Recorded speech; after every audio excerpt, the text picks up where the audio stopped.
Почитувани медиуми, почитувани граѓани, денеска ми е навистина драго што сме во Охрид, во ОДВ Електрик, каде што ние навистина можевме да видиме како дуалното образование ни се спроведува во пракса.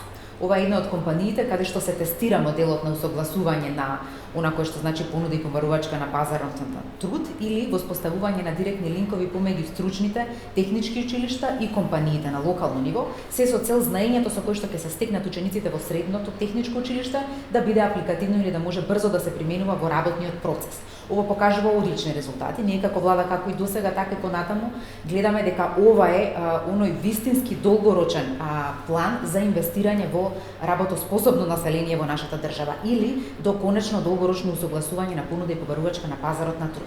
Може да се истакне дека од 40.000 вкупно ученици кои што се запишани во средно образование, кои што го велиме стручно образование, само околу 15.800 се во техничките училишта. Овој број треба да се зголемува затоа што навистина покажува дека растот во индустријата е со тенденција позитивна и тоа ни бара да има апсорбција на повеќе стручно образован кадар.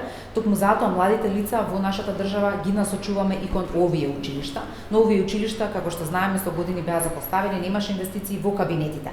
Но со инвестирање во кабинетите на овие средни стручни технички училишта и одговорот на компаниите за вклучување во практичната настава, навистина сметаме дека ќе добиеме многу позитивен ефект и поквалификувани и повработливи млади лица веднаш по завршување на средното училиште. Секако доколку тие млади лица имаат амбиција, понатаму може да продолжат и во високото образование. Дополнително како влада, сакајќи да ги задржиме младите лица во нашата држава по средното образование и да ги вклучиме во овие индустријски процеси, обезбедивме и младински додаток за кој што може младите да аплицираат во Агенција за вработување, оние кои што се до 23 години ќе добијат дополнителни 3000 денари. Сите млади лица кои што работат во индустрија и кои што работат во земјоделие ќе добијат 3000 денари стимулација од државата за нивните работни места. Благодарам.